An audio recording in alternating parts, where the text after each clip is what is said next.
कमलपुर नाम का एक गांव था जिसमें दो किसान रहते थे। वह दोनों बहुत अच्छे दोस्त थे। वह दोनों बहुत अमीर किसान थे। वह इतनी अमीर होने के बावजूद भी खुश नहीं थे। उस गांव में और एक किसान था जो गरीब था। उसका एक छोटा सा खेत था और एक गाय थी जिसे वह बहुत प्यार करता था। गरीब होने के बावजूद भी बहुत खुश रहता था। वह अपना जीवन शांति से जीता था। वह सोने के वक्त भगवान को याद करता और उसके पास जो कुछ भी है उसके लिए भगवान को धन्यवाद कहता। वह दो अमीर किसान उस गरीब किसान को हमेशा खुश देखते थे। उसे इतना खुश देखकर वह इस सोच में पड़ जाते कि यह इतना खुश कैसे है, जबकि वह हमसे बहुत गरीब है। उसके पास ज्यादा धन भी नहीं है। उसके पास हमारी तरह ज्यादा खेत या गाय भैंसे भी नहीं है। तब भी वह इतना खुश कैसे रह सकता है। वह दोनों जब भी उसको मिलते तब उसका बहुत मजाक उड़ाते। वह उससे अपने धनवान होने का दिखावा करते। वह उसकी गरीबी का मजाक उड़ाते। फिर भी वह गरीब किसान उनको कुछ भी नहीं कहता। उस पर उनकी मजाक का कोई भी प्रभाव नहीं पड़ता था। इससे वह अमीर किसान क्रोध में आ जाते। हर दिन यह ऐसी ही चल रही थी। एक दिन की बात है, उन अमीर किसानों ने उस गरीब किसान को दुखी करने का सोचा।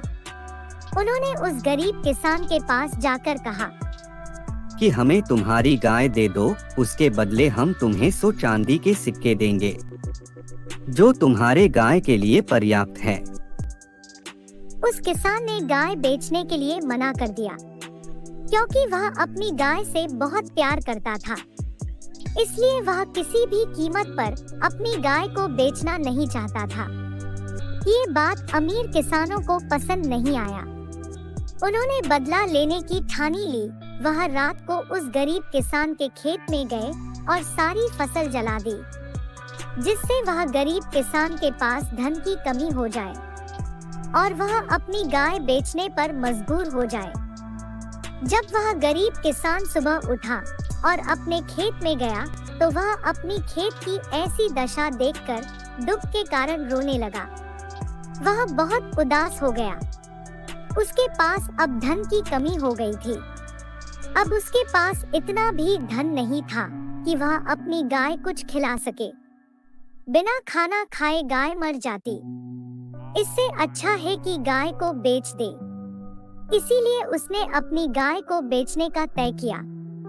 वह अपनी गाय को लेकर दूसरे गांव बेचने के लिए गया। उसने अपने साथ 10 चांदी के सिक्के भी लिए थे। वहां रास्ते में एक जंगल आया।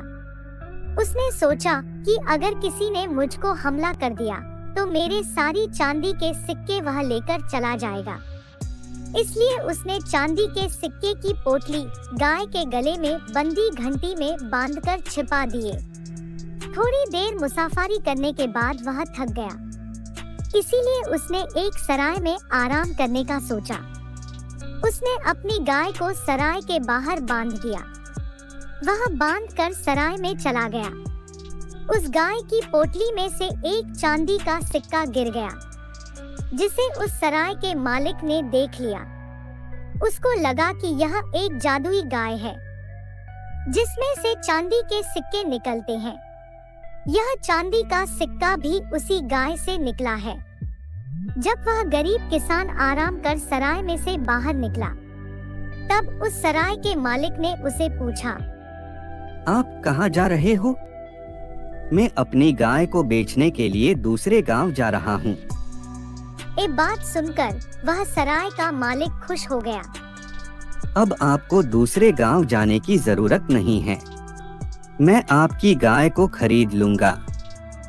उसने उस किसान को 1000 चांदी के सिक्के दिए और उसे अपनी गाय को देने को कहा। यह मूल्य उस गाय के मूल्य से बहुत अधिक था। फिर भी उस किसान ने इसे भगवान का संकेत समझकर उस गाय को सराय के मालिक को दे दिया।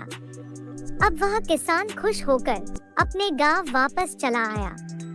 उसने अपने घर जाकर बैठकर चांदी के सिक्के गिनने लगा। तब वह दोनों अमीर किसान आए और उस गरीब किसान के पास 1000 चांदी के सिक्के देखकर चौंक गए। तुम्हारे पास इतने सारे चांदी के सिक्के कैसे आए? मैं अपनी गाय के बेचने पर इतने सारे सिक्के मिले हैं। अब मैं इन सिक्कों से बहुत सारे गाय खरीदूंगा और उससे बहुत ज्यादा धन कमाऊंगा। अब वह अमीर किसानों का चाल उल्टी पड़ गई। यह जानकर वह दोनों दुखी हो गए। बुरे कर्म का नतीजा हमेशा बुरा ही होता है।